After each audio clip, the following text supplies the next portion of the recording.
Hello, friends. Patrick McFarlane here with the big 50. This is episode 50 officially of the Liberty Weekly podcast. And today I have the great pleasure of introducing Keith Knight of Keith Knight's Don't Tread on Anyone, here to discuss how to be a good advocate for liberty. Keith Knight, you want to tell everyone a little bit about your channel on YouTube? Yes, so I started a channel a couple years ago and only put out a few videos and then did nothing with it for a while. And then I started reading books and underlining the important parts. I then started recording the most important parts of those books into 30-second to 2-minute segments in order to just plant the seed in people's mind and briefly give descriptions, because honestly, the point of living in a free society, eventually once we get there, which I believe we will, is to enjoy the finer things in life. And I really want people to enjoy the finer things in their life and not have to delve into this garbage because it's so depressing. I mean, God, just Google U.S. foreign policy Yemen, and you'll just go a day without eating, just reading articles. So it's depressing as it is. I want to create a short time span where you can hold their attention and you can communicate very important information. Not a lot of people want to read human action, but you can underline the most important paragraph in each chapter and make short videos to communicate to a much larger audience. I think that's how we're going to win. Yeah, and I'm glad you touched on that, because I wanted to talk about, we'll get into this later, but I wanted to talk about what I see, my little ideas that I have about how I see the liberty movement is that I see each of us kind of having a role. And for me, Larken Rose is the talking to status person. You know, he's the person that will sit down and speak in comforting language and can really break that ice. And I think maybe through what you've said, you would identify a little bit with that role. What do you think? Absolutely. You know, Ernie Hancock, who lives in Phoenix here, he always likes to say there's no central plan for advocating libertarianism or voluntarism, and that's so true. I think we need Adam Kokesh, man on the street videos. We need Stefan Molyneux, hours-long videos explaining individual topics. I think we need that. I think we need Larken Rose. I think we need people like Roderick Long, who wrote a great article, 10 Common Objections to Anarchism. So just like the gun control argument, I think is the best way to sort of explain. There's so many different ways of explaining something so simple. Like some people might say, well, I think the histories of governments show that power tends to centralize, power corrupts, therefore maybe those people shouldn't have all the guns. You have another way of saying, the state does not have the right to monopolize any weaponry. Another way of saying it is, when you say gun control, you advocate for the state and their friends to have all the guns. And then there is the fifth way or fourth way, the Mark Passio way of, there is no debate. I'm not going to have a debate. I'm just going to ask you, are you going to take my guns from me? Yes or no? If so, you will be met with resistance. That includes any agents of the state. Yeah. Those are all different ways to attract different people while all getting the same principle, the non-aggression principle message across to so many people. Yeah, that's such a good point. You know, and that kind of reminds me of what Ron Paul says, which is, you know, I'm not going to tell you what to do. You know, do what you want to do. What do you want to do to advocate liberty? And that's the whole point. You know, just like the way the market works, we can't dictate to whom, you know, what their role should be in the movement or anything like that. You know, but so to kind of go into the greatest or the most dangerous superstition, I'm just gonna throw something at you. So one thing that we talked about before we went on was talking about deprogramming the language and about George Orwell and how the state has kind of controlled the language to put things in your mind without you even thinking about it. Certain concepts like public servant. That's one of my favorite ones. What do you think about that? So controlling of the language, or Orwell calls it newspeak in 1984, is so important because they can take words And just by getting to associate certain things with different words, people will form their life philosophies on those words. For example, the fact that people have been told to fear the word anarchism, but not the word government or the state is just pure mind control. When they say anarchy means chaos, the vast majority of your interactions are anarchic, totally voluntary interactions, but people are taught to fear that. So simply by using words and associating those words with things, you can change the way people operate. It's important because when you say something like, should we have taxes? It's such a loaded statement. Or when Brett Weinstein, idiot, says, would that work? He said, would deregulation work? What do you mean work? Did slavery work? Yeah, for a lot of slave owners. Does theft work? Yeah, for a lot of thieves. Does rape work? Yeah, for a lot of rapists and immoral people. When you use loaded terms, you're not able to really narrowly focus on what the problem is. So instead of saying, should we have taxes? What I think a more effective approach is do you have the right to forcibly take property from another person? Now, people think of money and property as different things for some reason, but they aren't. But instead of using words like should government, ask, does a group of people? Because government is simply just a group of people. But for some reason or another, people grant them rights that no other group has. Now, by calling government a group, you're delegitimizing all the legitimacy that people perceive the government as having. Government has the right to A, B, C, X, Y, Z. No, let's just talk about a group. Let's call the group the Keith and Patrick group. Do they have the right to do X? Well, does government have the right to? What's the difference between these two groups? And then by putting them on a level playing field, calling them both groups, see what the moral difference is. Well, government's totally different because we vote. So if Keith and Patrick's group allowed you to vote on who the CEO of the group should be every 4 years, would the Keith and Patrick group then have the right to tax you, regulate you, put you in jail for not obeying certain laws that the Keith and Patrick group wrote down? So simply by tapping into language and not using loaded words, actually saying what they mean, not gun control, victim violent disarmament, those ways are much more effective at explaining what you mean. Yeah, and I jumped in with my favorite, public servant. So just to touch on that, I mean, to get into the whole bit about, government not producing anything and taking everything that it has forcibly or under the threat of force through duress, my thing is like, okay, so does that mean that a business owner who doesn't sell someone a car is not somehow serving them?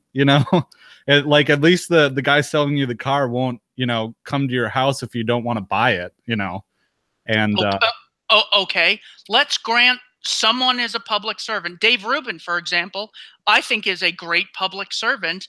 All his stuff is free. He doesn't have ads. Dave Rubin, I love you. You don't have the right to tax me. You don't have the right to initiate violence against me or write down words on paper that I have to obey, or you're going to cage me.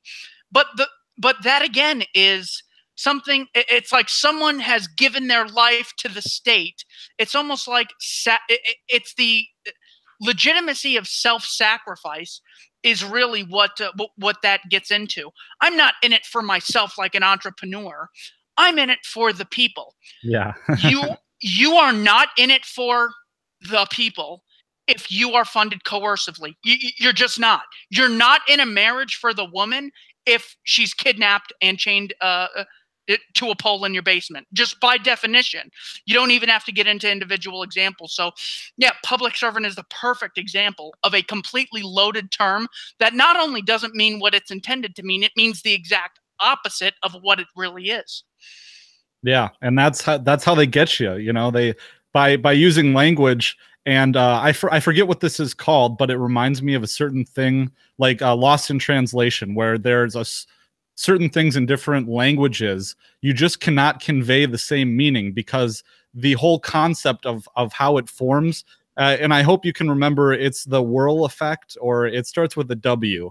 They talked about this. This is what that movie, that the most recent Alien, like an Alien movie, was about. But it's just the idea, the Sapir-Whorf hypothesis is what it's called, is the idea that languages they create a different thought in your head. And what is so sinister about using language in this way is that it really does control your very thoughts.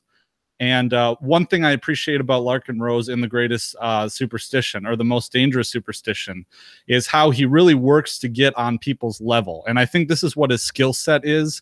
And maybe you could say that Larken Rose is more of like a left individual, where he comes at it with a lot of empathy and can really connect with people. But what I see is him making that effort, you know, to call it putting in people in cages, you know, stuff like that. And that is present, you know, throughout the book. What do you think about that? Oh yeah, I love how Larken Roses. It's like you have the Rothbardian, very intellectual, 300-page Introduction to Liberty, a 1,000-page Man, Economy, and State. You have it at such a much more real, personal level with Larken Rose, which is why I really appreciate his work. I got his book right here. It's such an important read. It really lays out the arguments against statism in such a logical way. I mean, I remember I was sort of getting onto this. There was a trip that I took with my high school class to Europe, and we went to the Vatican, and there were 30 of us on the trip. And this girl said, "Ha ha ha! I can't believe people think the Pope just like is like some magical person. Like, if I put on a weird hat, would like people come to me and ask me for my confessions?" And I'm like, no, what you do is put on a suit and call yourself president, and then you'd have these magical powers to do things no one else has. And everyone looked at me like I shanked one of the chaperones. Like I was just there to ruin everyone's time and bring up politics. Meanwhile, first of all, we're on a rather educational trip. Second of all, she said she has a blatant contradiction in her thinking. But you know, it's so difficult. But there's so many opportunities to call out such a blatant inconsistency like statism. I mean, I'd like to call her now and just ask her, hey, if you got to vote for a pope once every 4 years, could the Catholic Church force you not to tax, but to tithe? They'd force you to tithe. And then obviously we need priests to regulate us, or else there would just be terrible immorality and Satanism everywhere. Well, we need a Bible, or else there wouldn't be any laws. So it's so inconsistent that there's so many opportunities to expose the state's immorality and inconsistency, and that book just does an excellent job of doing so. Well, and that's because normal people can't be bothered with these uncomfortable thoughts, you know. And I wanted to talk about this too, because I have a similar, you know, story like that, because when I was talking to a friend of mine in law school who is a tax attorney, or is going to be a tax attorney, and was on this some contest that they had, and she won it, and she is super smart. And we were talking, and I said, so tax attorney, eh? So if a good definition of slavery is taking 100% of the proceeds from someone's labor, then what do you call it when someone takes 60% of someone's labor? At what point does it become slavery? And yeah, she didn't really have an answer for that. She didn't want to think about it, and so I changed the subject. But yeah. Well, thinking of yourself as someone who's been fooled, not like, oh, I thought this was better than this team was better than that team. Oh, I was fooled, or Penn and Teller played a magic trick on me. I was fooled. When you're telling someone, hey, you've been fooled and you bought into a lie since you were like 6, it's very difficult to grasp. I mean, My grandma likes to talk about, you know, how she would literally rather die than be under the rule of Hitler or Stalin, who has never taken a dime out of her pocket or forced anything on her. Yet the U.S. government, she's perfectly fine with. The one group that promises to cage her for not obeying their rules and funding their extravagant, flamboyant measures, that's the group she's totally okay with. But for some other reason, she's just so terrified of all the other mafias, but the one mafia extorting her, she's like, yeah, that's here for me. And that's the cognitive dissonance for you, you know. So when you start out from a kid and being imbued with this propaganda and sitting through it and, you know, reciting the Pledge of Allegiance and everything like that, why don't you talk a little bit about your coming to liberty? Because for me, taking that final step and becoming an anarchist and saying, you know what, no, it's never okay. I'm not going to be a pragmatist. I'm going to be an ideologue because reasons. But it feels naughty, doesn't it? Like I still when I'm talking to people within our sphere, because I've made a lot of friends through the podcast now, and I just got together with Trey from the Subversion webcast in person because he lives close to me, and he was talking about being anti-state, and I just got this shiver up my spine, being like, this is naughty, you know, this is bad. And why don't you tell a little bit about your coming to liberty? Because we already had episode 47 of the podcast where we spoke, but the whole time you were playing devil's advocate and you were saying these awful statist things. And so why don't you talk, that's Liberty Weekly /47 for that show. But why don't you talk a little bit about your coming to liberty? So I forget what year, I guess it must have been 2007, 2008. I was 12, and my dad had gotten me into supporting Barack Obama, as did my mom, sort of, but mainly my dad and his parents. We'd go up there and they would talk about politics, and I would sort of catch on. Long story short, I ended up going to the Obama headquarters in Phoenix, Arizona. Not the headquarters, but the headquarters that was in Phoenix. I was talking to people there. I got really interested. I went to Washington, D.C., and he got the nomination that day, which is like Pope Francis getting the crown. It was so good. So I bought a newspaper, and I held it up in front of the White House, and I was just so interested. And then I started watching Sean Hannity's show to say, you know, my dad hates this guy. Let me, you know, this guy's so blatantly evil. Let's see what it's about. Long story short, I was convinced of the conservative position because I felt working for things and achieving things through charity rather than welfare was a superior way to have a society. From then I went on to Bill O'Reilly's show. I thought he made some more sense. And then I went on to Glenn Beck's show. And these are like six-month increments, but Glenn Beck's show really got me into looking into the possibility that conspiracies exist, that libertarianism is a superior philosophy to conservatism, and then Ron Paul's arguments against foreign policy. There were so many times I heard Ron Paul say things that I just went, I cannot be one of these idiot libertarians. They don't even believe in the minimum wage. And then I'd hear, you know, someone like Thomas Sowell or Milton Friedman say, yeah, the minimum wage is bad. Big companies can afford to comply with it. Smaller companies can't. That leads to oligopolies and monopolies. It also hurts people with the least amount of skills and the least amount of experience. So it's really hard for them to get a foot in the door. And I'm like, that just blew my mind. You just blew my mind. I've been in school for 12 years and I've never heard that. And then I've said, okay, but I can't get on board with this idiotic foreign policy of let people invade us and never do anything in return. Little did I know I was blaming the rain on my umbrella by saying, when you invade countries, they are likely to retaliate.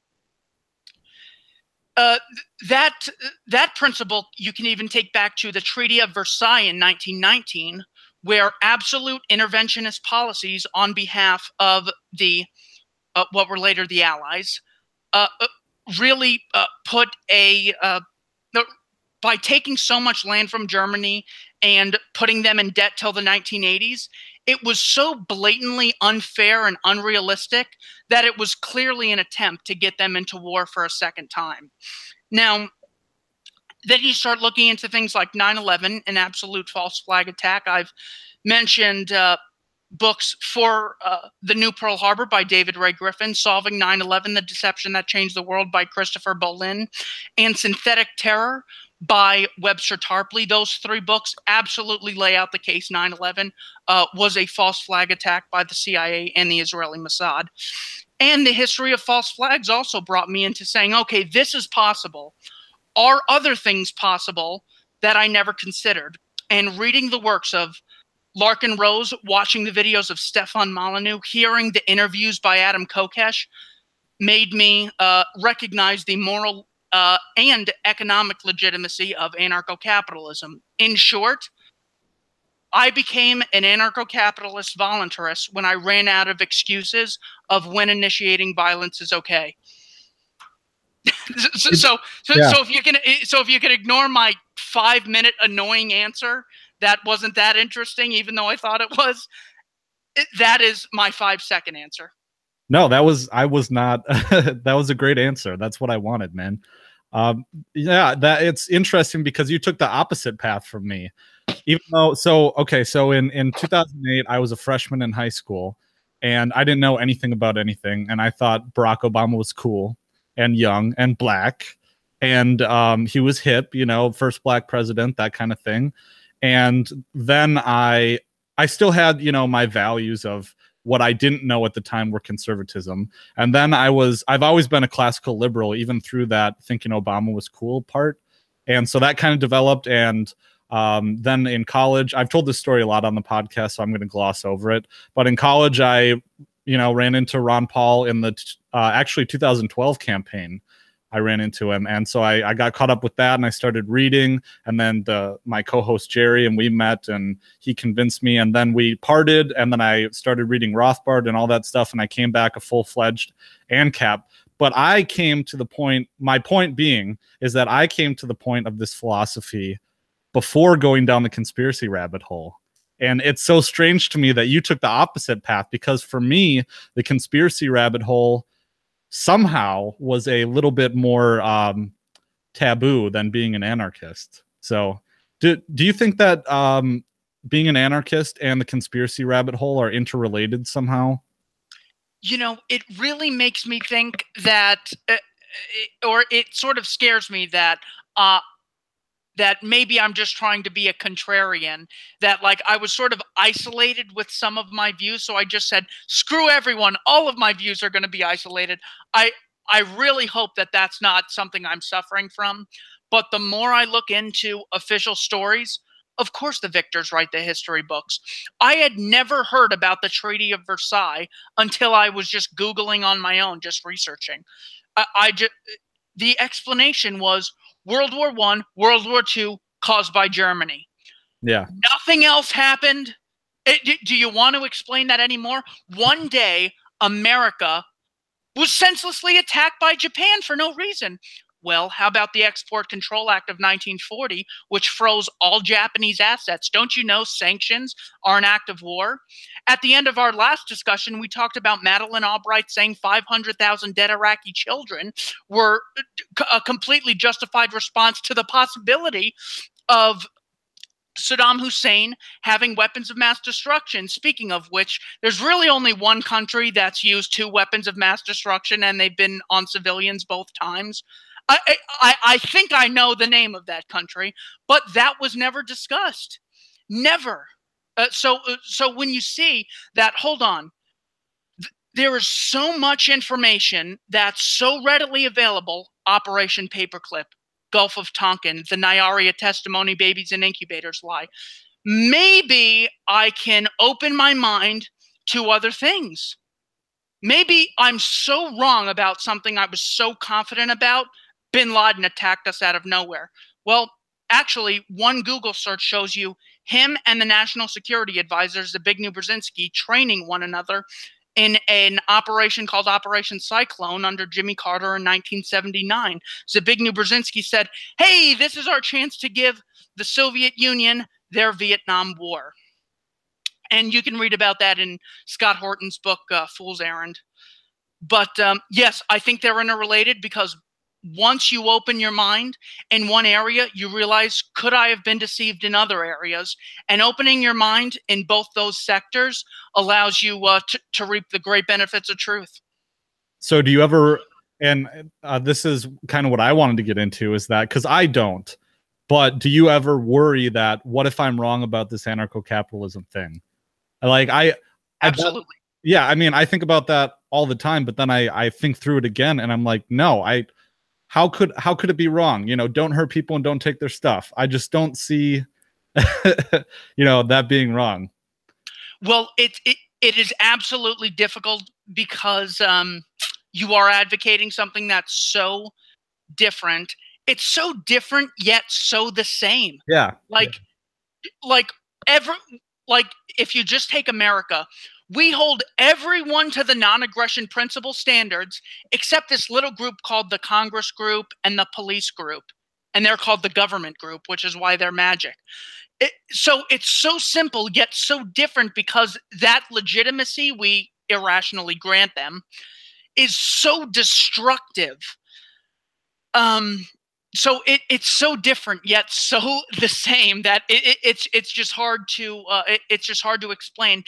And irrationality needs constant reinforcement. So every day CNN has to talk about how legitimate state intervention is. What should taxes be? Not, is taxation morally justified? What should how should these companies be regulated? When is it okay to invade a country? Are you assuming that a coercively funded, monopolized military is morally justified? It's all these things that it's like our ANCAP life, and then all around us is statism. So when you're working on the Underground Railroad, it feels dirty because it's not popular. You spend all your day, well, slavery's necessary. We can't just free them all. They have no job skills. They'd steal. They're disproportionately going to spread diseases. They have no knowledge in any industry. So no one has to work. What if no one built anything? We need slavery. It's so different than everything else that it's so hard to imagine, because we're not constantly getting it advocated at us like statism is. So yes, I do have my doubts, but every time I have my doubts, I remember that I don't have the right to initiate violence. Therefore, I don't have the right to vote for someone to do it on my behalf. Yeah, it just, I don't know. Every time I rethink it, it just makes so much more sense, you know. But I'm glad that you touched on the slavery part again, because, and bringing this back to what the title is how to be a good advocate for liberty, and to be humble about it. You know, I'm figuring this question out. I don't have all the answers, you know. I do, like what Ron Paul says, I know what I can do, and I do it, I guess. And I'm not perfect at that.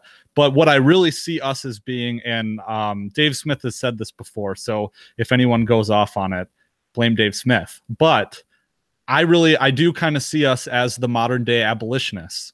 You know, if slavery had existed for thousands of years, and you were one to say, hey, this is wrong, back in, you know, 1820, I think people were thinking about it. Maybe some classical liberals were thinking about the contradiction in logic, but I really just do see that, you know, we're trying to set people free, and I don't see how that could be a bad thing, you know. But yeah, take that. Well, it sounds like people laugh when I say, when they go, oh, that opinion isn't popular. I go, well, abolitionism wasn't popular. And they go, oh my God, did you seriously just, like, you complain about some taxes and technicalities? Are you seriously comparing yourself to an abolitionist? And I said, absolutely I am. Yeah. Yeah. I said, so what was so bad about slavery? And eventually you'll get the immediate, it's immoral to force someone to work for you. I said, well, how is the draft any different? More people died being enslaved into that draft based on the Gulf of Tonkin lie. And not just in Vietnam, in Korea, in World War II, in the First World War, in the Spanish-American War, in the Civil War. Those were slaves. That was absolutely slavery. Now, what's bad about slavery? Well, it basically ruins someone's life. They're mistreated and they don't have the right to pursue their own objectives. Okay. That applies to every single person who's been put in a cage for this goddamn immoral drug war, to the Eric Garners of the world who haven't paid cigarette taxes and were told they were resisting, screaming, "I can't breathe." You think that's a lone video? That is what happens to every person who does not pay. And you're telling me taxation isn't theft? You're out of your mind. Look at the number of lives. Okay, slavery ruins the lives of groups. Look at the number of lives ruined by governments.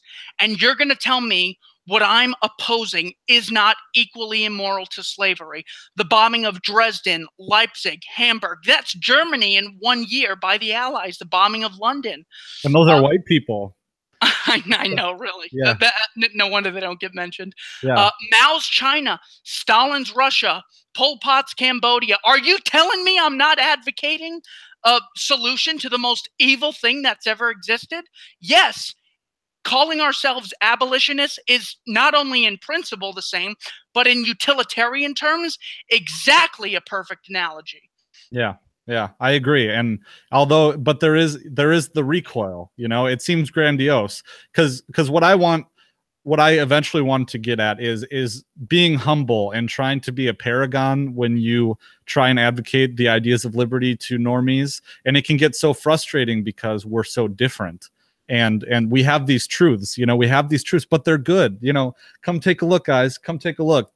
I discovered the truth of, you know, I guess the universe or the world or the human condition.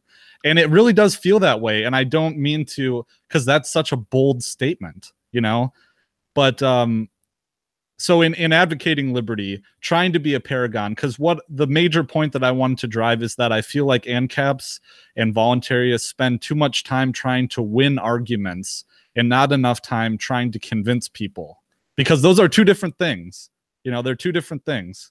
And I don't know how many Facebook arguments or Twitter arguments you get into. I don't anymore because I have my podcast and you know, my videos that I'm doing. But do you have a lot of it? Do you do social media arguments anymore? So sometimes I will, depending on the person and depending on what comes to mind. So I will take the time just to bring myself back to the status mentality. Once you're out of the status matrix, it's so hard to think back in. It's like, okay, I thought that group's violence was okay, but no other violence was. Why did I think that? Let me go back.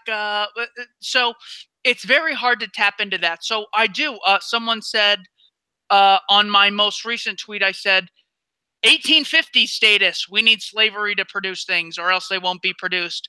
2018 status, we need taxes or else things won't be produced. Voluntarism wins in the end. Of course, that was more arrogant than usual, but someone commented after it had been retweeted, so I don't know this person from a hole in the wall. They said, taxation isn't theft because of the social contract. That was their entire justification. That, again, is just word throwing. They don't. So I responded. I said, say the social contract exists. Why does government have a monopoly on enforcing such a contract? What happens if government doesn't hold up their end? Because if I don't hold up my end, they put me in a cage and shoot me if they resist. So government, regardless of what you think about what happened on 9/11, did not keep those 3,000 people safe. Does that mean government goes to jail? Did George Bush go to jail for not keeping us safe on 9/11? Did any of the police? Did any of the air traffic controllers?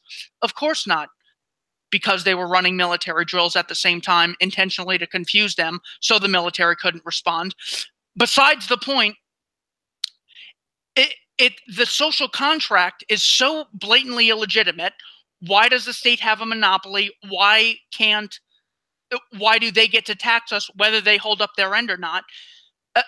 That's something I was so curious about, to get a real written response, and that person hasn't responded to me. I'm sure they're writing the most in-depth, philosophically clear essay, and that's why it's taken, I think, 10 hours, but it's just going to be that much better. So yes, I do fight on there sometimes, just to tap into the statist mindset again.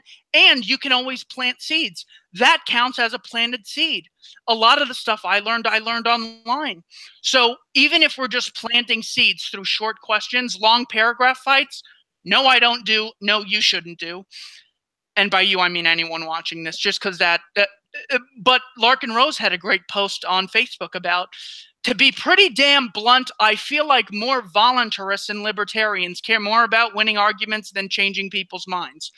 And that is very different. You're absolutely right on that point, because there's a difference between tapping into someone's reality, asking them genuinely, and saying, you're not really telling me government's legitimate. Okay, I need to leave. That you're so stupid, I can't even talk to you. There's a huge difference, and it's all in your approach. Between arguing and convincing, it's all in your approach. And the supplement to this book, The Most Dangerous Superstition, is actually a seminar called Candles in the Dark that Larken Rose put on, which you had a great podcast with the actual anarchy gentleman on. So yeah, there's not only the superstition, but how to talk people out of it. You got to check out some of Larken Rose's videos on Candles in the Dark. He has a great talk with James Corbett. Oh, I didn't know he talked to James about that. That's so awesome. It is 50 minutes of bliss, bro. I wish I could erase it from my memory so I could experience it for the first time again. It's that good. In fact, yeah. That's how I feel about all of James Corbett's stuff, is that I wish I could read it. Or I mean, even Mises and Rothbard, reading Anatomy of the State for the first time, like in my dreams, man. In my heaven is reading Anatomy of the State over and over again for the first time. Yeah. Honestly, Anatomy of the State and this book, and arguably, well, I was real young, so it's different, but How an Economy Grows and Why It Crashes by Peter Schiff. Yeah. It has cartoons that go along. And I remember I was grounded for stealing alcohol from Safeway. Last time I violated the non-aggression principle, I think I was 16 years old at the time. I had no TV, so I'm just like, oh, let me read that economics book that I had heard about. And I read it in one sitting, and I'd just be like, oh my God. Before I just said the word, greed causes recession. Okay, there's been greed everywhere since the Egyptian Empire. That explains nothing. Capitalism, communism, socialism. So reading that book, I was just like, oh my God, it's so obvious. Yet, why didn't any of these people, the CNBCs, the Paul Krugmans, why didn't they see this coming? Why did Peter Schiff see it coming and Paul Krugman not see it? Nor any of the people on CNBC or the Wall Street Journal.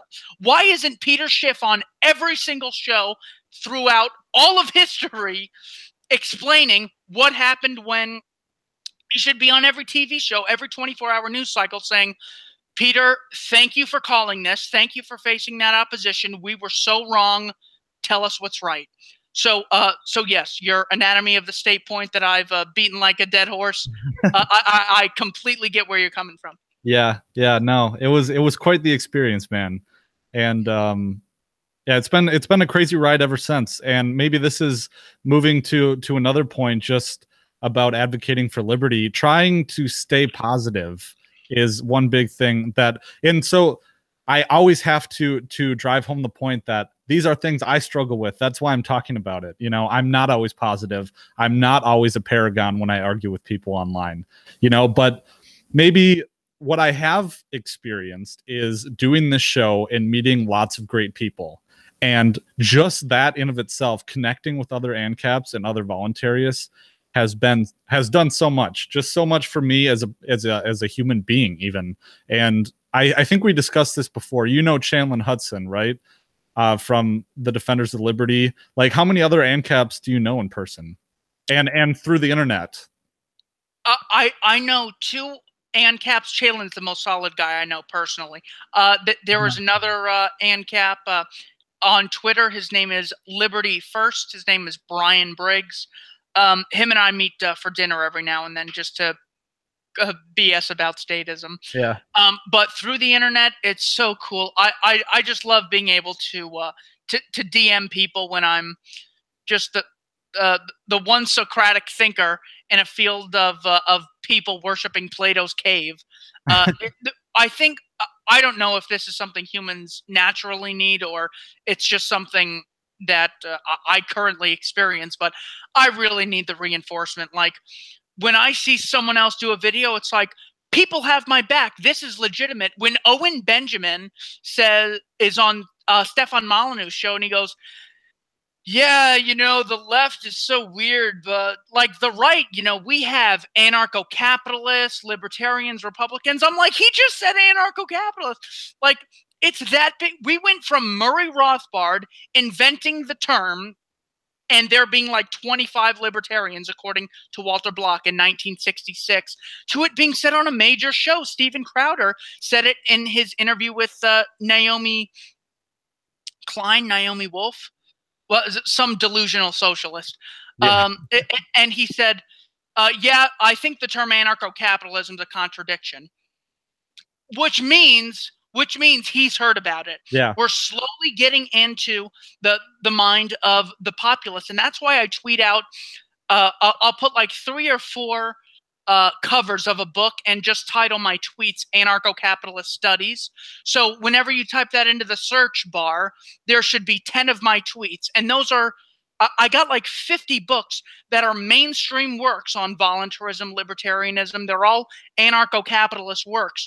It's important that we get those out there so we're seen as more legitimate when people hear about our message. But yes, being able to DM people on Twitter, talk to them on YouTube has been so great. I mean, Mance Raider, who is in Alabama, getting retweeted by guys like Vin Armani, emailing people like Adam Kokesh, hearing about Larken Rose online and then meeting him in person right like 10 miles from my house. That was so cool. Mark Passio is going to be in Phoenix March 10th for the Truth Mind Reality Conference. It's going to be his last conference, according to him, by the way. So I'm really excited for that. And yeah, the internet's great to meet the like-mindeds too. So we don't totally lose our minds. Yeah. Well, everyone in our movement is so accessible too. And there's still the nerves, when you, at least for me, there is trying to contact these people and get them on the show. But at the same time, it's not for anything because they're all solid people. I mean, they're voluntarists. Of course, they're solid people, but I met up with, like I said, Trey, but there is a Tom Woods group meeting in the Twin Cities on this Saturday, actually.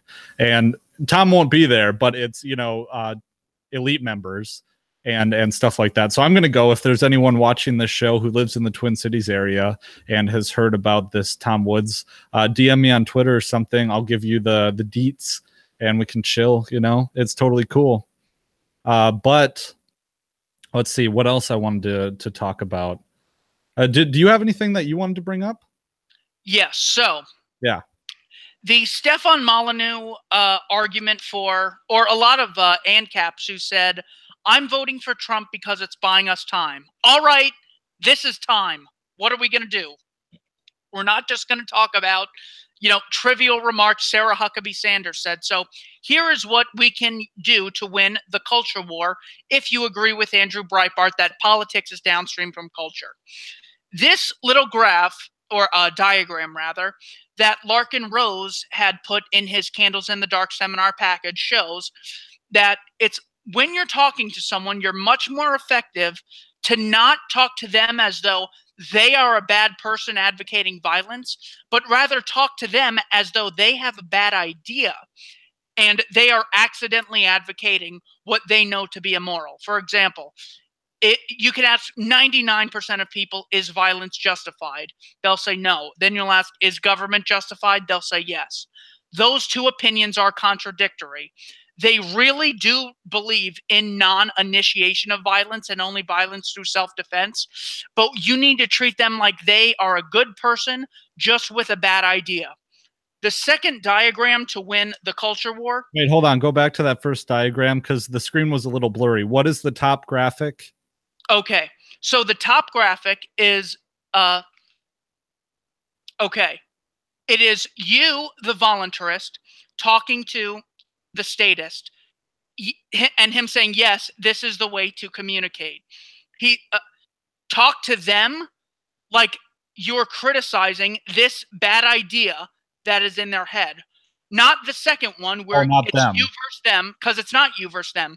It's you and them versus the bad idea.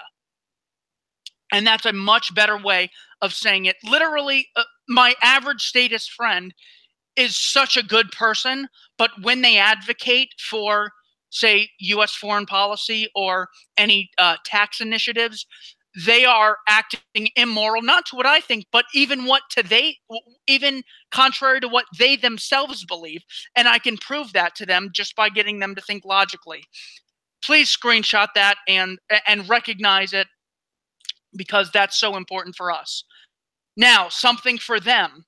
Here is the diagram to win the culture war against the statist. The first one we can just keep amongst ourselves pretty much. But this second diagram, it shows lawmakers, law enforcers, and everyone else.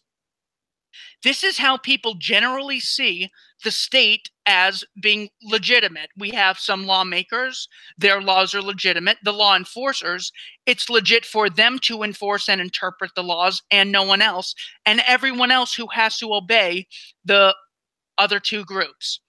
What we need to get to win the culture war is for people to look at this and only see people, not one group having any more rights than anyone else. If I walk up to you in a Hawaiian shirt and tell you what to do, I don't have the right to rule you. If I walk up to you in body paint, I don't have the right to rule you. If I walk up to you with a badge, I don't have the right to rule you. If I walk up to you in a badge and someone has told me my badge is legitimate, it's not. It doesn't give me the right to rule. This is how we're going to win. It's so simple. Just by holding people to the same standards we hold everyone else to, we will not tear down the state, rip down the White House or anything. When you take away its legitimacy, then it no longer has the power it previously did. If I were to try to just walk outside and enslave someone, the only way I could really do it, because no one that I know really recognizes my right to own another person, that we need to make that as equal as my right to own property and someone else's right not to initiate violence against it, no matter which group they're with, even if that group is the Congress group or the police group. Yeah, that's such a good point. And it makes me think of Beetlejuice, actually, because maybe that people will identify with that, because at the end of Beetlejuice, they say Beetlejuice, Beetlejuice, and then his power is just like, he just melts away, So, and then the other thing I want to mention is beware of the great logical fallacy that the statists use. Among many, there's the obvious double standard. What is theft for me is taxation for them. What's mass murder for me is war for them. The clear double standard is the most common logical fallacy. But a close second is what's called the non sequitur. So Eric July talked about this in his video. But what about the poor? When someone says poor people exist, they are not justifying the legitimacy of a group to initiate violence against a larger group of people. So when they say, well, what about other foreign governments or other terrorists? Them saying that the existence of terrorism, the need for education, the need for roads, by saying those things, you're not legitimizing force. You're not legitimizing the initiation of aggression. We come across it so much we don't recognize it. It's like, that doesn't follow. Oh, but what happens if X occurs? It doesn't matter what happens to people if the government doesn't prearrange marriages. The state doesn't have the right to do that. Well, what happens if there's no taxes? I don't know. I'm not claiming to be a psychic. I'm claiming to have knowledge in philosophy and morality. That's my claim. So the non sequitur happens so much, we got to say, hold on, stop. What you just said, are you saying then it's okay to initiate violence to achieve that end?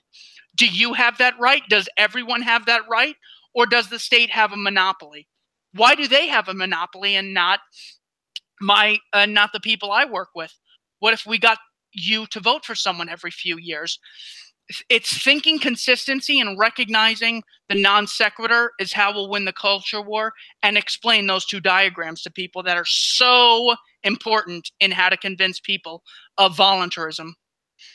Yeah, and I really do think that we're making progress here, because maybe I have such a small sample size, and maybe it's the internet, but I really do think that we're getting places. Whether it's, seeing a lot of young kids on Twitter who have like anime avatars, or I think that's pretty common amongst the young kids, is that they're having anime avatars, or like, I don't know, illustrations of like a character or something like that.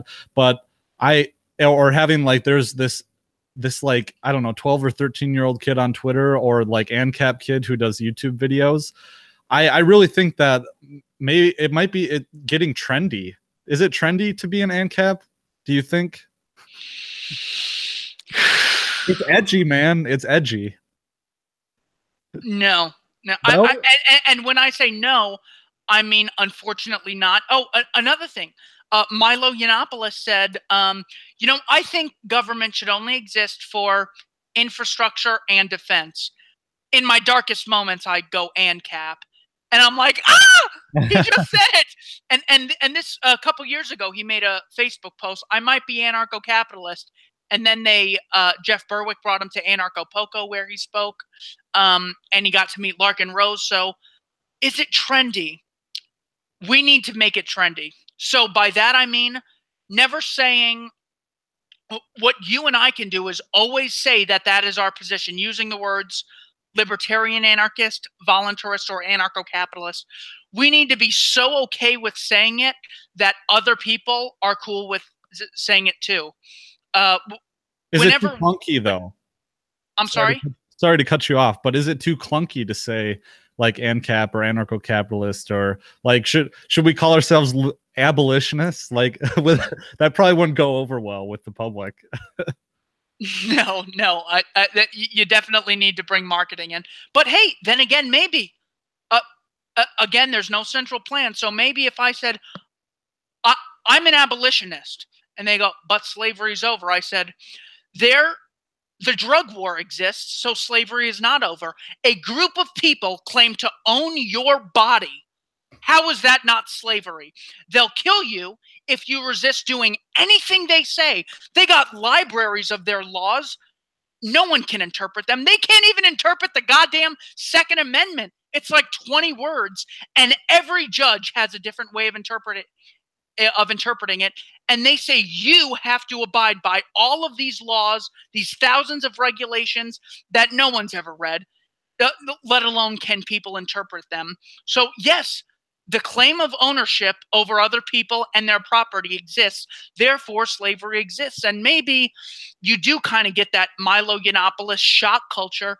I'm an abolitionist, and because of that, I'm an anarcho-capitalist. Maybe that's one way to, jump at people just to get their attention. Yeah. Who knows?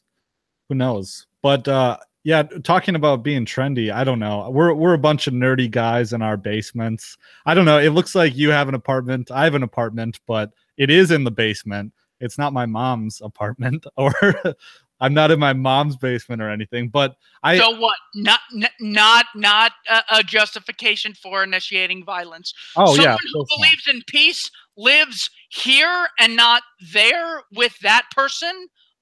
Therefore, I get to initiate violence against peaceful people. Nice try. Another non sequitur. Every frickin' ANCOM on that Facebook page, ANCAP versus ANCOM. I just got off that thing because it was so horrible. Oh yeah, I left a long time ago. But let's see.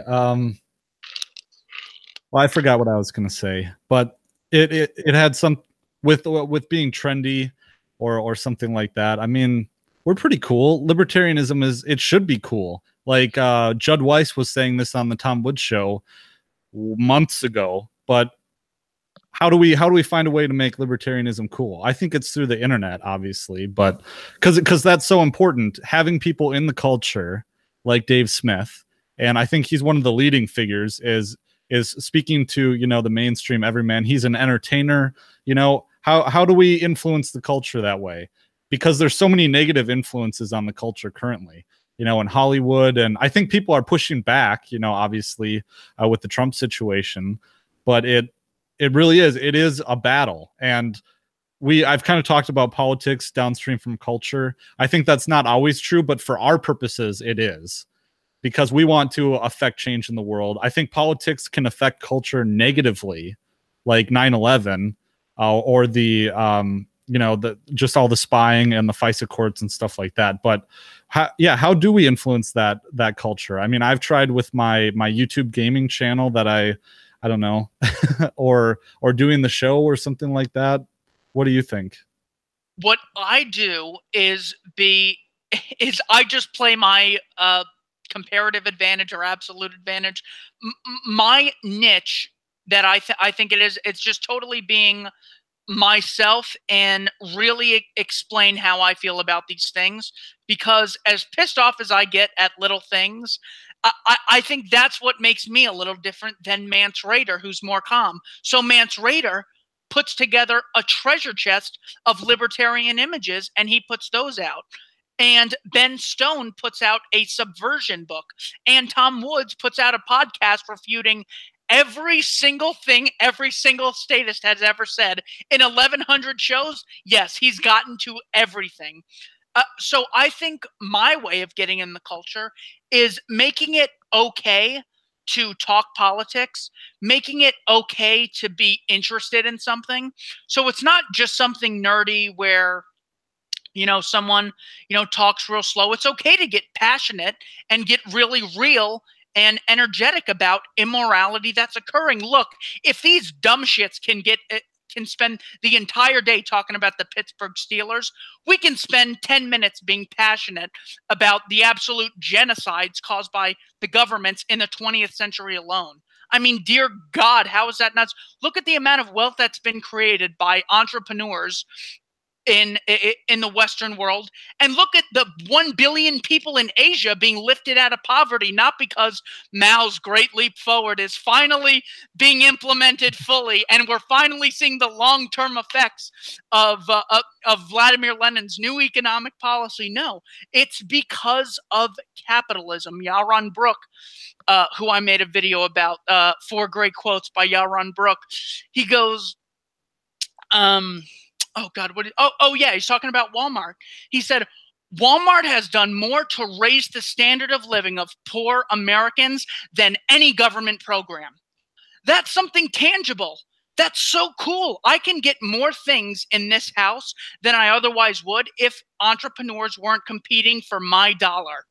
That is so cool. And we need to make that okay to be excited about, and maybe shove in people's faces sometimes, because it is that important. Well, and that's why I appreciate what you're doing. And I tried to emulate it because I've made this realization in the last 2 weeks that having an hours-long podcast and expecting people to come to it isn't really working.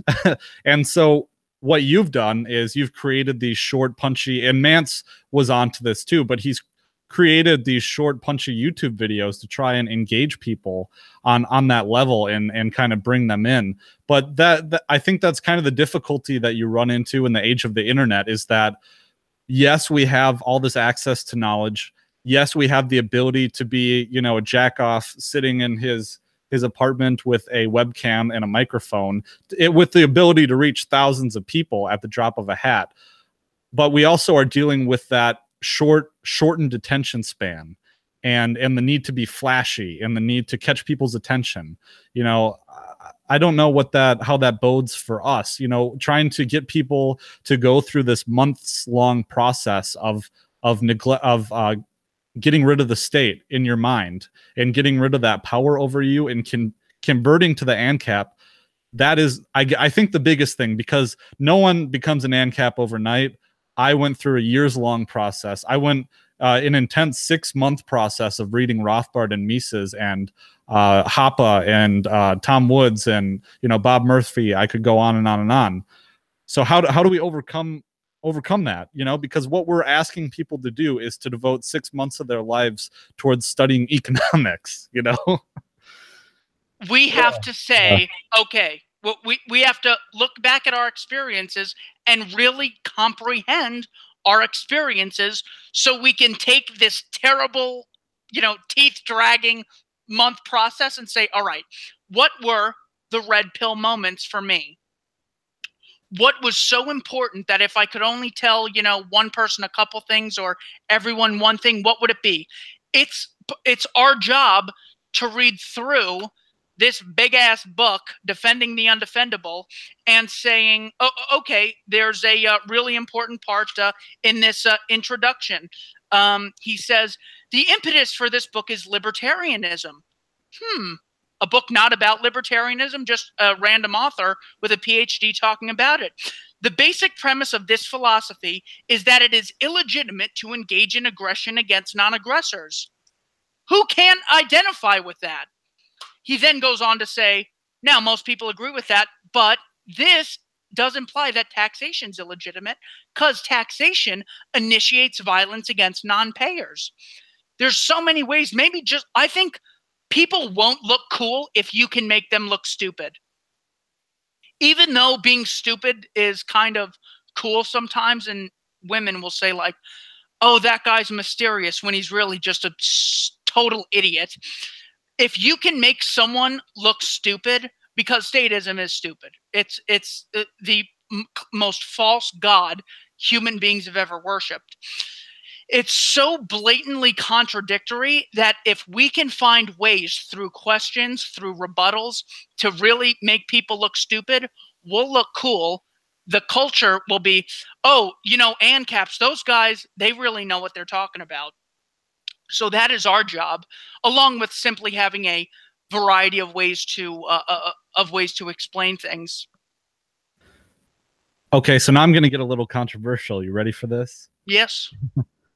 I think that and I'm not condemning anyone, but I think there's a significant portion of the online libertarian ANCAP community that does not really understand. They learned anarcho-capitalism and were converted through internet subcultures and memes and stuff like that, and they haven't actually sat down to study. Is that a problem we need to concern ourselves with? I mean, I don't want to be a central authority. This is a decentralized thing, but what are your thoughts on that? Do you think that subset exists? Yeah, you know what? I like naming names because I believe in accountability, but no one's name comes to mind directly. Yeah, there's no one in particular. Just people I've seen who seem. Okay, yeah. So I would say absolutely, it's important for us to make it available to them. I spent today's my day off this week, so I spent the day uploading short articles on anarcho-capitalism and libertarianism to archive.org. My username is KeithKnight13 on there, and issue.com. ISSUU. I have 56,000 imprints on that site. So just making it available is, Jesus, what was your question again? You were, okay, people that don't fully grasp the message. Absolutely. That is a way of, what all I heard you say was, should we have standards? Absolutely, we should have standards. I was a conservative, and then it was basically just this watering down of, well, maybe George Bush wasn't perfect, but Bush had a lot to deal with. Conservatives, you're idiots if you don't speak out against this, and you're not conserving shit. If you support a guy who doubled the national debt in 2 terms, it's like Washington to Bill Clinton, $5 trillion. Clinton to Bush, $10 trillion. Obama to the end of Obama, 10 to 20 trillion. So, so when groups don't have standards for themselves, infiltration and getting knocked down is so much easier, because people will say taxation is theft. No, it's not. You get something for taxation, like you get the road or something like that. And they'll go, well, son of a bitch, I guess I was wrong about that. No, accepting a meal from the slave master who's initiating violence against you is not a trade. So absolutely, we need to have standards for, not for us, for status, but especially ourselves. I am more upset when I see an ANCAP have inconsistent arguments or not really make a good point, because you're representing me as I'm representing you. So I hold them to a much higher standard. There isn't shit a status could say that would surprise me. I have heard so many things. Actually, I lied. I read something the other day that surprised me, and I uploaded a video about it today, just because it was so shocking to me. I just rebutted an article. It said, the title of the article was, "No taxation isn't theft. It's not your money." And it's my latest video. And it is, and it's just shocking to read the words coming off this page. But yes, absolutely, we need standards for each other, or else anyone can just say, yeah, I believe in government, but I'm an anarcho-capitalist. No. One or the other. We need to keep our brand good, so other brands can't say, oh yeah, we're that, and make us look like we're a worse product than we otherwise are, because the philosophy is so solid. Everyone needs to recognize the books and authors by name that I've put on Twitter under the title Anarcho-Capitalist Studies. Just search that, know all those books. Even if you can only read a review or only read some of them, they're so important to just have. So then, though, do we get into the infighting territory?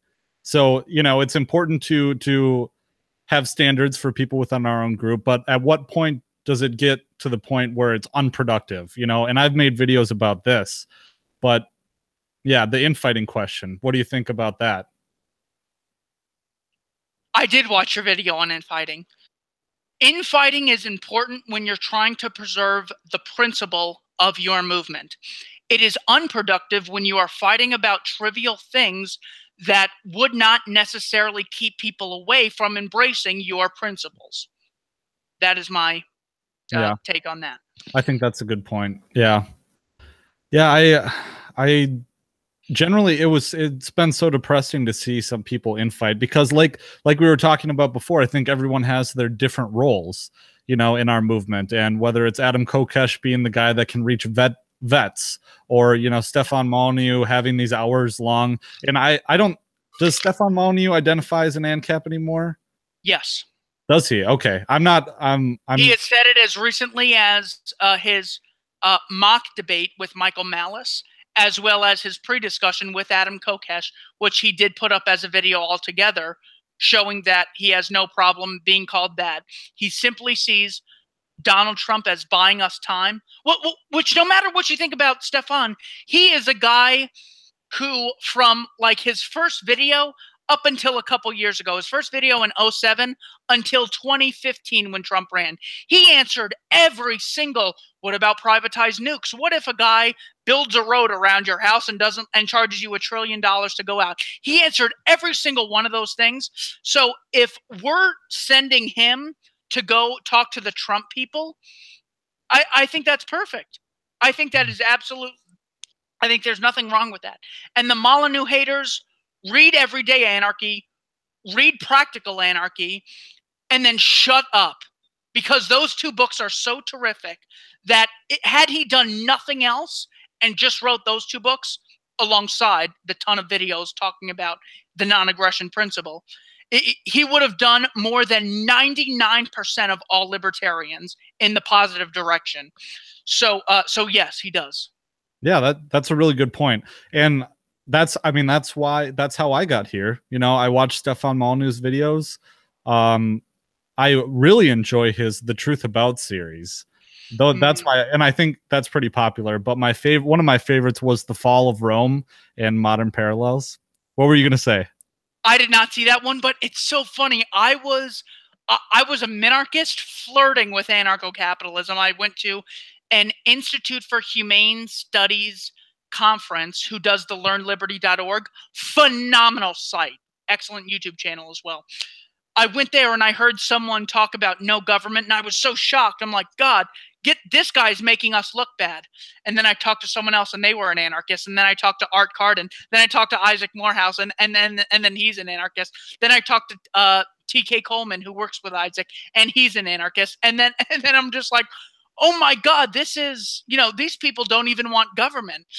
And then I started looking into it, and just randomly, while I was researching slavery, just on my own time, I came across The Truth About Slavery by Stefan Molyneux, where he talks about how the census of 1860 in America showed that there were thousands of black slave owners, something all of our teachers keep forgetting to mention, because we just need to spend the whole day cracker bashing for some reason.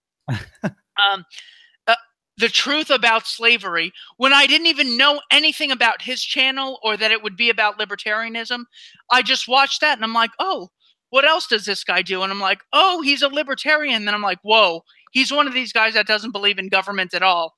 That this guy's obviously no good. But then the more stuff of his I watched, the more thinking he got me to engage in. But that's one of the major things that pulled me over. Yeah, no, that's interesting, and the parallel with the mainstream LPers, because I was so I'm in the Federalist Society, although I would disagree with a lot of their stuff, but I have a preference for states' rights, and we could get into that kind of stuff. But at my law school, I'm in the Federalist Society, and we were tabling one day, and there was a libertarian that came up who lives in New Hampshire at the Free State Project, and is a hybrid student. And we were talking about libertarianism, because I was like, yeah, I'm, a libertarian. The Federalist Society is kind of libertarian in some instances. But he was saying, oh, I'm a libertarian too. I live in New Hampshire, all this and that. And he's like, but I'm not one of those that believe that like taxation is theft or anything. Like there are adults in the room here, and I'm like, interesting. So how about you explain to me how taxation isn't theft, and then we can talk. But yeah. Well, that is a great thing. First, being genuine to people, not running up, hey, read For a New Liberty, read Ethics of Liberty. By first showing someone that you're genuine, that you're real, and that you're knowledgeable in topics, that gives such a solid legitimacy to your ideology. So when they see, oh, Patrick's a nice guy, he's able to talk, he has a variety of topics we can relate, oh, and he's an ANCAP, that makes them so much more likely to embrace the ideology in the future. The thing I love about Antifa is they're so unattractive. All of them are ugly. They look like, I think it was Trevor Noah called them vegan ISIS. Just terrific. Because there are a bunch of idiots who, against my AK-47, I can deal with all of Antifa in 5 minutes. So when you are talking with someone and they see you hold this idea, how you portray yourself, unfortunately, it's irrational and illogical, but it will determine how they see your ideas. Oh, every libertarian I know is a total dick. That's going to hurt libertarianism. Oh, libertarians are cool, but it's those stupid ANCAPs. That is going to change how people really see things. And that's what I think about a lot of, I mean, if I heard someone say, I'm with Antifa, I'm picturing an idiot who can't think for themselves, so they go around initiating violence against businesses. They've only done so because Trump is maybe threatening their leftist communist agenda a little bit. So I do it because that's who is likely to be that name. When people associate smart, nice, generous with libertarian, that's how we're going to get in the minds of people and really persuade people in big numbers. Well, yeah, and unfortunately, I've heard from people who have heard of ANCAPism and have interacted with ANCAPs and say, yeah, they're assholes. They're a bunch of know-it-all assholes that want to be right all the time. And that, Ooh, yeah, I heard Austin Peterson say that to Tom Woods, to which I would respond, "In which way are they an asshole?" And Peterson, oh, they're such dicks, you know, they whatever, they think they know it all. And I'd say, what's worse, a person who thinks they know it all, or a person who wants to put you in a cage for not initiating violence against someone? Just two people. who also happens to think they know it all. Yeah. For the second one, yeah. And the statist is actually the arrogant know-it-all. In fact, the statist is such a know-it-all. They know one group should have a coercive monopoly on the lives of 330 million Americans they've never met. They don't know their names. I don't know what's best for my next door neighbor, let alone all 330 million Americans. They are so confident to this degree that they're willing to force it on people. I would only forcibly take someone and move them if I knew a train was coming, if I knew they were going to fall off a curb, if I knew one person was kidnapping another, I would I would use force. But the statist is the arrogant prick, so much so that he believes in using violence for his prickiness. So the argument that and a subset of this group that I've run into isn't cool, therefore the ideology is illegitimate. Another non sequitur. And we're back to something I said 20 minutes ago, because you do run into this a lot. And caps are jerks, therefore the ideology is illegitimate. Incorrect. Yeah, yeah. Totally incorrect. But yeah, like I said though, just trying to, I don't want to preach, you know, because like I said, I'm not, you know, the perfect deliverer of the message, but just trying to be a paragon and trying to win arguments with pathos, you know, showing your virtue and trying to empathize with people. And getting back to the greatest superstition, I see Larken Rose as being the bedside guest. You know, he has a bedside manner where he can tell a little story to you, and on a friendly level that is just digesting Rothbard and Mises and all the lessons that we've internalized, and putting it in a manageable, you know, everyman, so to speak, without losing the complexity of the idea. Just such a good job. So everyone should go check out the greatest or the most dangerous superstition if you haven't already, because is when did you say that you read the most dangerous superstition again? Was it early in your journey? Oh no, it was once I was a convinced ANCAP, and the book was so, I had heard about it and seen videos on it. So the video I have posted on my channel under the title Anarchism in One Lesson. That is the most dangerous superstition in video form. Now, Okay. I didn't come across a copy of the book until I went to the Candles in the Dark seminar in March of last year, it was December of the year before, and he had copies there on sale for $10, so I bought one there, and I was just blown away. It's so important. There's free PDFs online on archive.org. I've uploaded one. Just go to there and download it, put it onto your cell phone, put it onto your tablet. There's so many important things. I am working on a project right now where I just read one chapter at a time out of this book and upload it. I think there's like 50 chapters or something. That is the content list. So right now I'm working on a video for each one of those, just to get the small introductions. Because when you see what a red pill it is, you're just like, oh my God, I need to sit down and put some candles up and really take all this in. Maybe a little Mozart in the background, because it's so important that you'll really want to read it. Maybe some wine in a bath as well. Oh yeah, yeah. You know what? Drinking sometimes is such a nice escape. Like, I jokingly tweeted, let's drink like there's no government or something. But it's so nice to just have an escape from taking everything seriously, because we do have an obligation to take everything seriously and explain the non-aggression principle to everyone in our lives and people we can reach through the internet.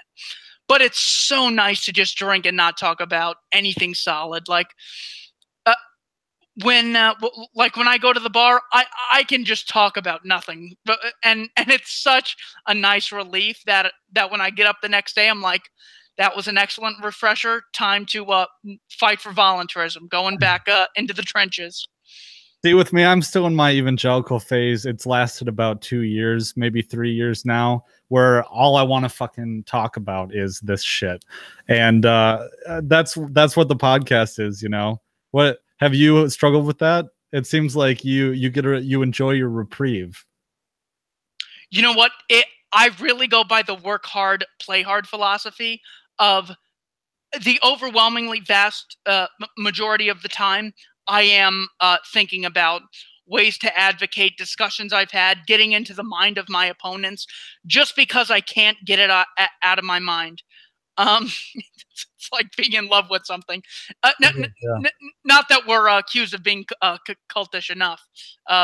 Whereas worshiping a flag and dying for a group of psychopaths, that's not a cult. But if you believe in nonviolence consistently, you're a cultist. Oh, watch out! Watch out for him. Just another one of the blatant inconsistencies these people have. I do find it rough to balance work and play, because sometimes I will get the, dude, you're always so argumentative, or you're not very well balanced. You do a lot of this and not a lot of that. I just really try to make sure at least twice a month I go out, I get drunk. I stopped using Adderall after that spiraled out of control. I haven't done that in 6 months, and that used to be my real escape.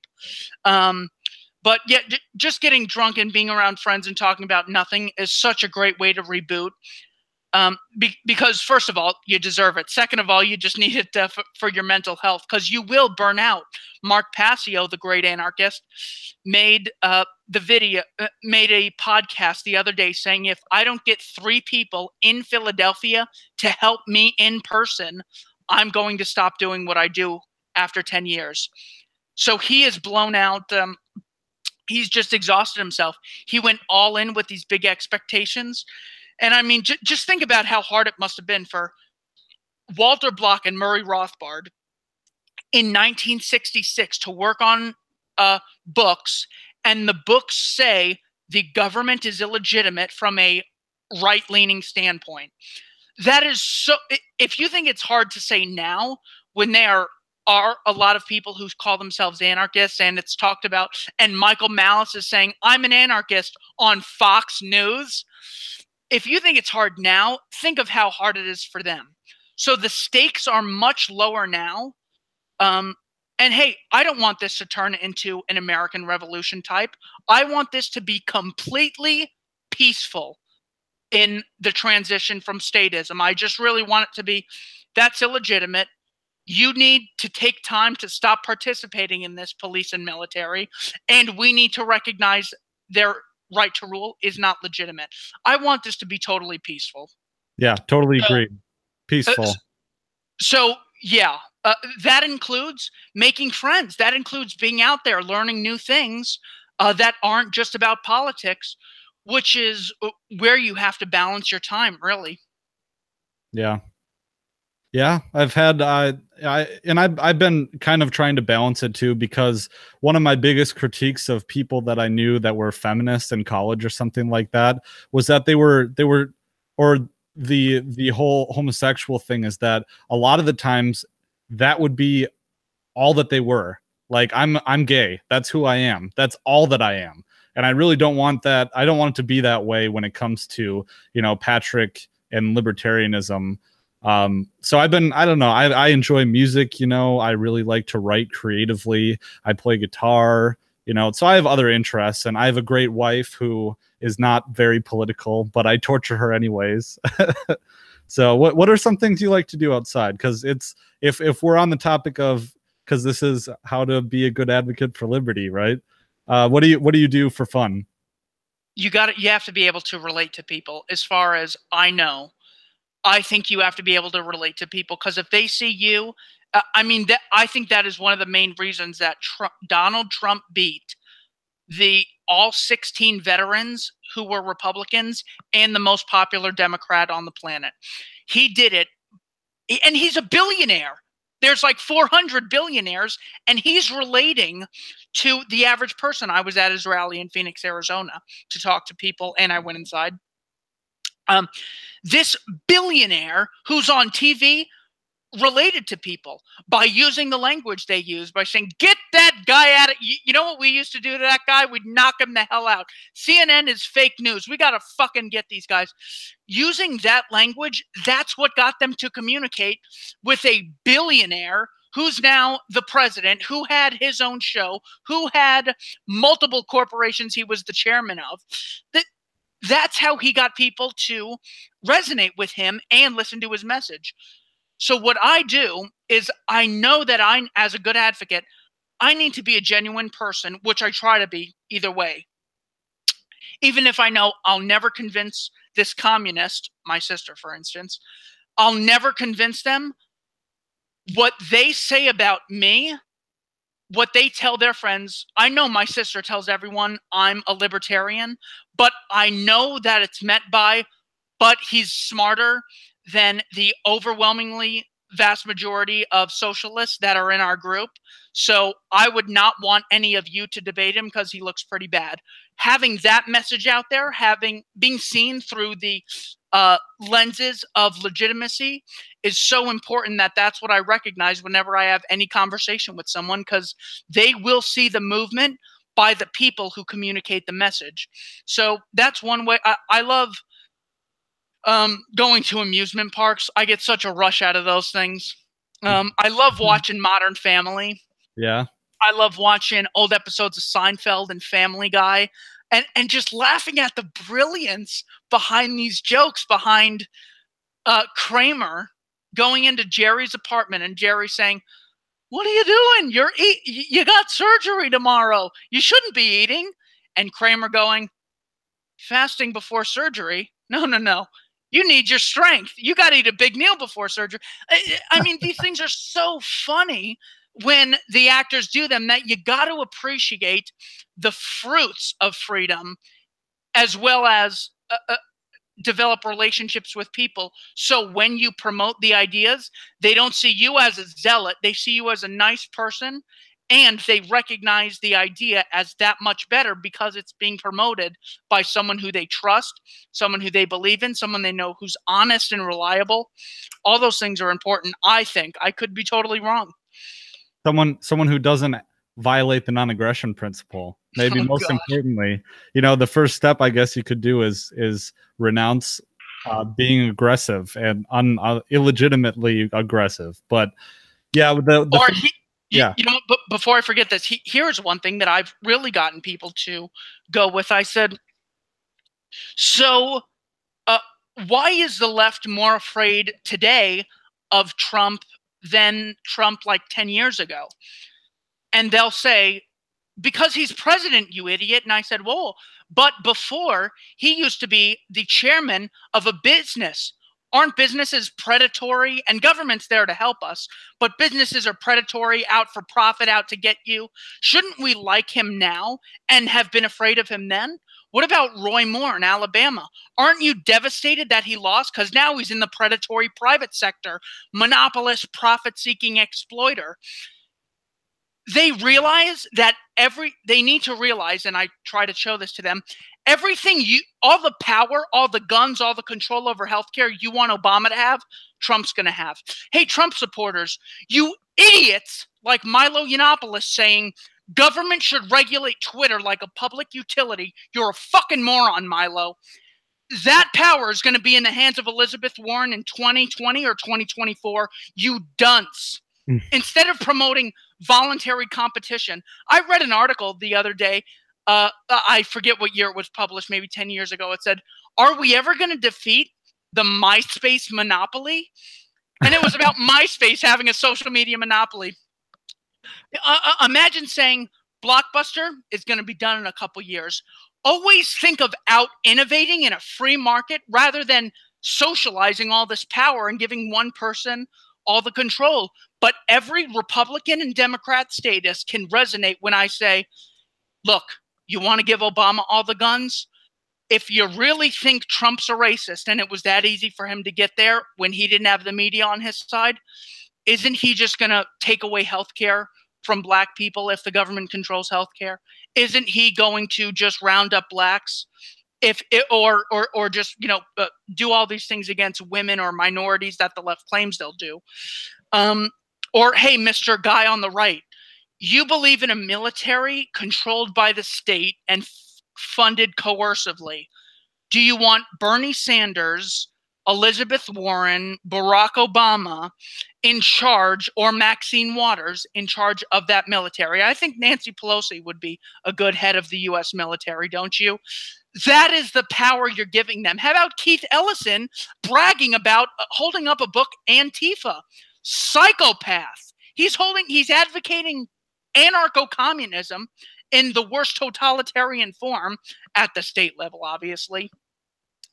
Every one of his tweets, the comments are about, we need to nationalize healthcare, cell phones, computers, housing, water, food, shelter. It's so bad that it's like,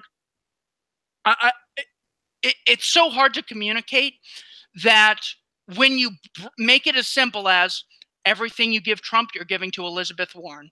Everything you didn't give Obama, be appreciative that Trump doesn't have that power now. One of the many ways, in a non-confrontational way, you can quickly say, God, I'm glad we didn't get health or Medicaid for all under Obama, because now Trump would just deny it for all everyone in the press who he doesn't like, right? Can't we agree on that, Mr. Left Statist? That's a great way of getting people to, oh, so the less power they have, the better. Now apply that consistently until you're at zero state. Yeah. So in closing here, are you optimistic for the future? Very. The more, there's a great quote about being a short-term pessimist but a long-term optimist. I am that when I first came across the arguments of, here's how the economy really works by Tom Woods in his excellent book, Meltdown. I'm like, God, it's going to be hard to convince people of this and education and healthcare. But then I realized there was an underlying principle on the economic arguments. A group of people that get money coercively have no incentive to produce a better product, nor do they lower the price and increase the quality when they don't face competition. That's why everything economically, everything the government does is garbage. Morally, we also have the argument. Anything that exists, you have the right to not participate in. That includes money, that includes your time. So whether you're physically there or someone's confiscating your property to fund their endeavor. Because our arguments are so philosophically sound and morally consistent, and statism is exactly the opposite, is why I'm optimistic about the future. However, it's not going to magically come about. As good as the arguments are for abolitionism, without constant persistence from the abolitionists, it never would have come about. So we need to put the mantle on ourselves and not say, yeah, the arguments are good. People will eventually get around to accepting it. No, they will not. It's on us. And yes, I am optimistic, especially when I got great guys like you to work with. Well, I appreciate that, Keith. I was excited to get on with you because we had such a fun time last time. And I did not have a fun time last time. Oh, that's right, because you were the statist. We played devil's advocate, but yeah. So you mentioned burning out earlier, and just as a last note, I wanted to talk about how I came into this with no expectations. Like, I don't expect that we'll ever live in Ancapistan. And I am a pessimist, on the other hand. I think we do have truth on our side, but when it comes to making people see that truth, I don't think there's any good prospects. But I do it anyways, and I'm hoping that by doing it and not expecting anything from it, I'll be surprised and happy with the results. What do you think? Well, dude, if the government can convince people of their legitimacy, we can convince people of ours. It will take a hell of a long time. And no, of course, you and I aren't going to see it. I mean, Aristotle was talking about slavery in 1,000 years before Jesus Christ walked the earth. You and I aren't going to see it. We are planting the seeds for a very profitable tree in the long run. Now, what you can do is live it in your own life. Stefan Molyneux talks about this in Practical Anarchy. In his book, Everyday Anarchy, he says, every time you engage in a voluntary interaction, understand why it's better economically and morally, and you'll be living like an anarchist. It gives you a reason to do things that you previously didn't have. Well, it's the law, I can do it. You have a much more virtuous life if you understand the reasoning, the philosophy behind your activities, behind your thoughts, behind your reasoning. You live a much more noble life as opposed to the average animal-like statist who says, does government let me do it? Maybe if I get away with it, oh no, let me just obey the police officer. What Trump says is legitimate. What Obama says is legitimate. No thinking for yourself. It is you embracing it philosophically does change how you see even authority. I used to think I had a constant moral obligation to anyone in authority. The difference being between my employer and the president, my employer relationship is voluntary and the president's involuntary. However, I still only interact with people when there is a mutually voluntary beneficial exchange. If it's not beneficial for me, he's going to hear about it. I don't have a right to serve him. I have a right to get my needs met. That is a way you can live today. You can constantly negotiate. Statism has nothing to do with negotiation, has to do with violence. Anarchism, anarcho-capitalism, has to do with you respecting your personhood, and that is seeking your self-interest. That is a way you can change today. It's not like only in 1,000 years will we reap the benefits of this ideology. You can do it today. I talk back to people I previously, metaphorically, bent over for. I now talk back to people that I used to be subservient to because I thought I owed them something, and I'm not one to talk back or something like that. I realized my value in things that I previously didn't because of this philosophy. So yes, I'm much more optimistic, and which is good. We get to disagree on something. It's not just a total echo chamber in here. Oh yeah, hey, well, the disagreement comes with agreement because even though I am pessimistic for the future, I have tried to emulate that, in my own life and try and live without, as if there was no state, and try to remain happy, because if you're unhappy, then the state wins, is what I've always kind of said. And I think it kind of starts with what Jordan Peterson has said, even though he's not an ANCAP, is that, if you want to change the world, make your bed. Start with making your bed, clean your room, have a good relationship with your spouse or the people that love you and the people that you love. And I guess that's just part of living a good life. And I guess I'm trying to do that, and not perfect, obviously, but and don't be afraid to have fun with it. Yeah. When you see Trump signed into law, I looked at people in my break room next to me. I said, you think if I wrote something down and forced millions of people to do what I said, you think they'd do it? How crazy do they have to be? There was a cop parked in a no parking zone, and I tweeted a picture of it. And as I saw him coming out, something the non-statist in me would say, oh, yes, he's doing what's right for society. He has legitimacy. I said, it'd be better to stay there. I know. When I saw him coming back to his car, and I'm in my work outfit, by the way, so I'm on the clock, I said, hey, watch out. I hope no one writes you a ticket for parking there. Now, that, of course, doesn't usher in ANCAPistan. What it does do is let people know that I don't recognize you as morally superior, pal. That you and I only have so much power. That's a small thing I can do. No one person alone can do it, but they can play their role. And if that means chipping off a small part of the Vladimir Lenin statue, eventually, if everyone does that, which they have an obligation to, people will not recognize that statue with such worship as they previously did. Constantly just throwing out things to coworkers, to police officers, to people in the military. I always ask people in the military if they killed anyone, and that is the number one thing you never touch on. And I said, and they go, well, had to do some things, have to do some things there in war. Well, did you have to do it? Did you really have to do it? And I said, so according to, I said, well, why'd you go into Afghanistan?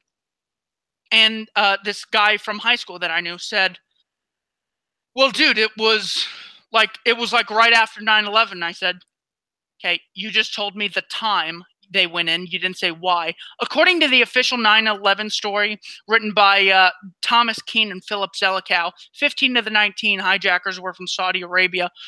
Why did the U.S. invade Afghanistan, and why did you invade Afghanistan? He goes, man, that's why I like talking to you, man. You know a lot of stuff. Just by showing that person you don't know what you're doing, that is chipping away at this monster of illegitimacy we know as the state. Yeah, well, and just the other night, me and my wife were hanging out with a really good couple friend of ours, and we love them. But we were talking about, because my wife's family is Mormon or LDS, and they've adopted some kids from Haiti. And we were talking about it, and they were like, oh, so what did you think about what Trump said? And I said, I don't give a fuck what Trump says about Haiti. I mean, yes, Haiti's a shithole. Like, there's children eating from piles of garbage. And I just, it kind of floored me why they would care so much about why they would care so much that Trump said something. I don't care what Trump says. Trump doesn't represent me. He doesn't represent anyone, Exactly. And what I ask people, these idiots who are into gossip columning, Katie Couric on Adam Carolla's show, I think the people, ever since seeing, what is going on since this president's taken office, we need to vote. Nothing in principle. It's all gossip. It's Trump drinks 12 Diet Cokes a day. Trump said Mexican. Trump said attractive women would let you grab them by the genitals if you're rich.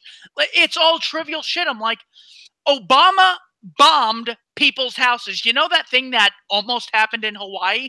That happened under Obama's watch daily as a causal result of Obama's actions. What's worse, calling a place a shithole or bombing it into being a shithole? Yeah. Murdering people or saying the words shithole? You have no moral stance with me. Your argument's illegitimate. And that's what I've said multiple times. Even the Charlottesville thing. Trump said some of the white nationalists were good people. Well, first of all, Augustus Sol Invictus was there, so yeah, some of them are. But they focus so much on these trivial gossip columns because they know that every principle that is wrong with Trump is also wrong with Hillary and Obama and Bernie and Elizabeth Warren. I mean, so when they say, ooh, Russia and Putin might have interfered in our country's political system, Hillary is on camera saying, hey, Gaddafi, we came, we saw, he died. Does that count as interfering in a political system? No. Putin, WikiLeaks, Russia. There's no consistency. And when we point that out, we're subverting the legitimacy. It only has power because of its perceived legitimacy. Once we knock that out of the water, these people are finished. Oh, but Trump is our president, and what he says reflects negatively on us and reflects negatively on Haiti. And you have step siblings that are adopted from Haiti. Yeah, it's a shithole. That's why we adopted them. You jerks! You took them out of a terrific country to bring them to this racist hellhole called America? Send their asses back there. Oh, well, why not? Why not? There's no difference. Would you rather live in Haiti or Norway? The fact that question even came up on CNN is ridiculous. I didn't even. How many? Trump never called a white country a shithole. Obama never bombed a white country. What's worse, saying nigger or bombing a country? If literally, I asked people, this did not get the credence I thought it would, so I'm going to go at it again. What would be worse? If Trump in a speech tomorrow, what would get more press coverage? If Trump in a speech tomorrow said nigger, or if Trump killed civilians with bombs tomorrow? You don't even have to ask yourself.